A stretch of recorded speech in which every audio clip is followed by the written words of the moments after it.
Olá pessoal, tudo bem? Hoje a gente vai ver nivelamento de recursos em rede PERT CPM. Então é o seguinte, aqui a gente tem uma rede parecida com as que a gente já estudou anteriormente. Então você tem a relação das atividades, o código da atividade, a dependência, os nós ali que você vai ter entre elas e a duração de cada uma dessas atividades, tá? Então a partir desses dados eu monto a rede. Vou calculando os tempos mais cedo, até calcular o prazo do projeto, depois vou calculando os tempos mais tarde para encontrar as folgas ali, voltando na rede, encontrar as folgas que ela tem. Tá? Onde a folga for igual a zero, eu tenho o meu caminho crítico, tá? E onde for diferente de zero, eu tenho alguma folga. Bom, eu posso pegar essa rede agora, depois de resolvida, e transformar num gráfico que a gente chama de gráfico de Gantt, que é um gráfico onde aparece a sequência das atividades e uma distribuição dessas atividades no tempo. Como é que eu faço isso? Eu primeiro vou ter que pegar as atividades críticas e colocar numa sequência, que vai dar exatamente o prazo do meu projeto. E por que eu faço isso? Porque a atividade crítica ela está uma interrelacionada com a outra. Eu não posso atrasar nenhuma delas, porque senão eu atraso o prazo do meu projeto lá no final. Se eu tiver, por exemplo, aqui A, que era para ser 3 unidades, eu gastar 4, eu já não vou fazer mais, a não ser que eu consiga recuperar isso nas outras atividades. Mas normalmente não é viável. Então eu acabo atrasando o projeto também em uma unidade. As atividades não críticas eu lanço aqui na sequência. Elas não precisam estar encadeadas, mas cada uma pode ficar em uma linha. Então eu tenho a atividade C aqui, tem a atividade D, atividade H, atividade F. Eu considerei para fazer esse lançamento que as atividades, assim que eu terminar A, eu posso começar a C. Assim que eu terminar A e B, eu posso começar a D. Assim que eu terminar A e B, eu posso começar a F também. E assim que eu terminar a D e a C, eu posso começar a H. Então foi assim que eu lancei nesse gráfico. Ok? Bom, eu poderia, por exemplo, me preocupar com esse planejamento e tentar distribuir melhor os meus recursos. E como é que eu faço isso? Tá?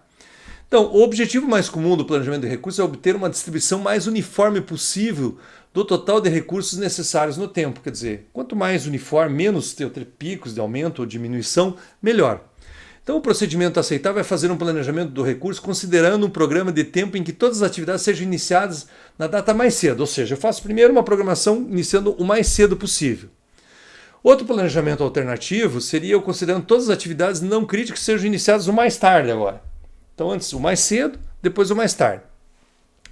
Entre esses extremos, deverá existir um planejamento de recurso intermediário que apresenta uma utilização o mais uniforme possível. Então, é assim que eu vou tentar fazer e resolver isso aí. Bom, eu tenho agora a mesma rede, só que agora eu tenho a informação adicional da mão de obra necessária para aquelas atividades. Então, a atividade A, eu preciso de 5 operários. Atividade B, 3, área externa 2, telhado 3 e assim sucessivamente. Tá? Então, o que acontece? Com essas informações, eu consigo montar um outro diagrama. Mas antes disso, vamos fazer o nosso cronograma, que é semelhante ao que nós fizemos inicialmente, colocando as datas mais cedo nesse caso. Tá? Então, o C, lembram que o C eu tinha que começar depois que eu terminasse o A. Então, terminando o A, eu já posso começar o C. O D eu tenho que terminar o A e o B. O F também. Só que o C é o seguinte, eu posso terminar começando o que a gente chama de mais cedo aqui no 4, mas se eu começar o C até o 9, indo até o 12, isso não vai me atrasar o projeto. Por quê? Porque depois do C eu tenho a atividade H, que gasta mais uma unidade de tempo. Então, o D poderia começar no 4, no 5, no 6, até o 9. E isso não ia alterar o projeto. O D, eu faço o mesmo raciocínio.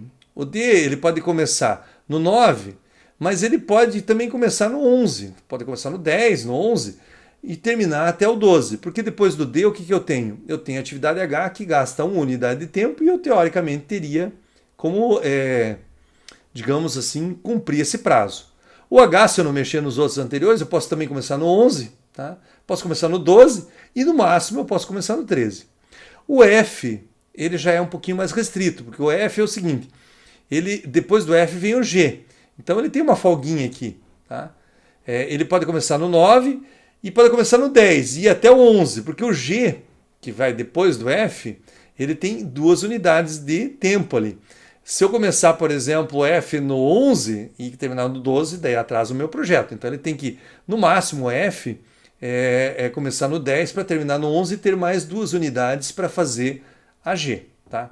Essas flechas aqui de sentido duplo são mais ou menos a folga dessas atividades, como eu poderia reprogramar elas sem alterar o prazo final do projeto. Bom, se eu fosse reprogramar elas usando o cronograma de tempo mais cedo, seriam basicamente o que eu apresentei lá desde o início. Tá? Desde que eu terminei o A, eu já começo o C. Terminei o A e o B, eu começo o D e o F. Terminei o D e o C, eu já posso começar o H. Ok? Então essa seria a programação, considerando a data, digamos assim, mais cedo que eu iniciaria as atividades.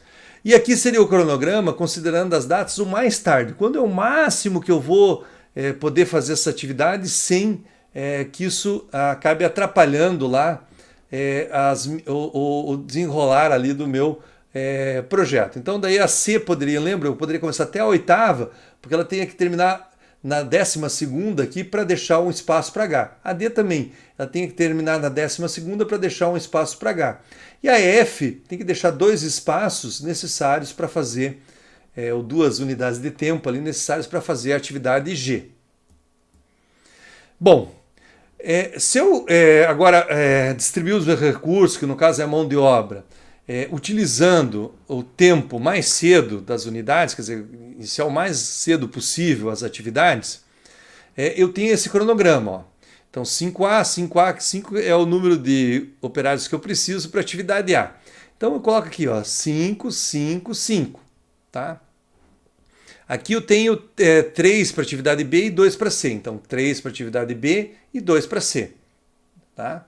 Aqui, ó, nessa complica um pouquinho mais, porque eu tenho 3 para E, 3 para D e 2 para F. Então eu tenho essa coluna toda cheia de gente aqui, né?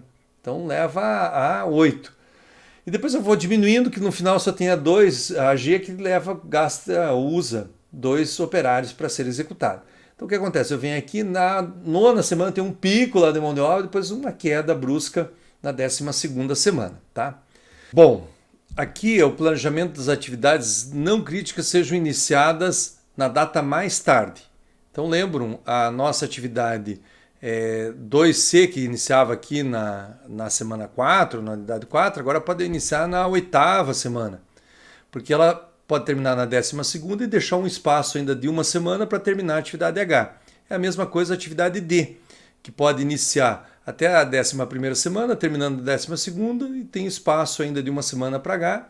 A F tem que iniciar 2 semanas antes do prazo final, porque para dar tempo de fazer a atividade G ali, que é a última atividade depois da F para terminar o nosso projeto no prazo, que são de 13 unidades. Tá? Então eu distribuo aqui, ó, 5A, 5A, 5A nas primeiras 3 semanas, depois 3B, 3B até a semana 7. Na semana 8 aparece a C.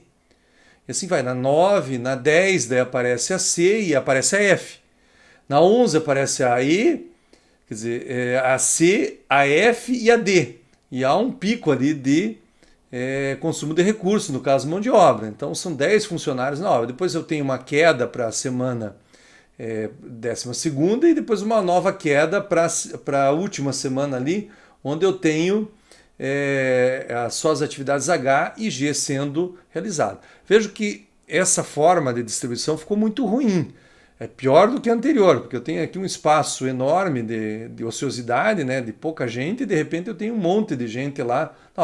Então isso pode gerar problemas na gestão, administração, na parte de recursos, para você ter um pico aqui para pagamento de pessoal, deixando também todas as atividades mais para o final, o risco maior de atraso ali no projeto. Tá? E eu agora posso então buscar uma outra alternativa. Tá? E essa outra alternativa é o seguinte, é mesclar os dois. Então eu começo com a 5A, depois vou e começo com a B e a C conjuntamente. Então as duas vão sendo realizadas e eu mantenho ali a quantidade de 5 pessoas. Depois que termina a B e a C, entra a E e a F. Tá? Então a E e a F. A E tem 3 unidades e a F tem 2, então termina a F.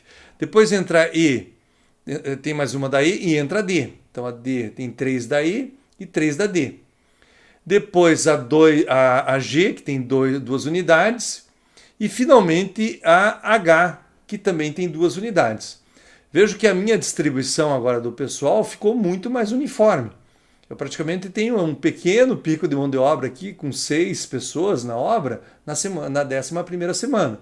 Depois eu até tenho uma redução na última semana. Tá? Então, quer dizer, eu tenho agora uma distribuição muito mais lógica e otimizada ali dos meus recursos. Tá? E eu mexo um pouquinho naquelas atividades que são atividades que não fazem parte do caminho crítico e consigo essa grande melhora aí em termos de distribuição de recursos. Ok? E é basicamente isso que vocês precisam fazer. Tá? Achar uma solução que seja viável e adequada.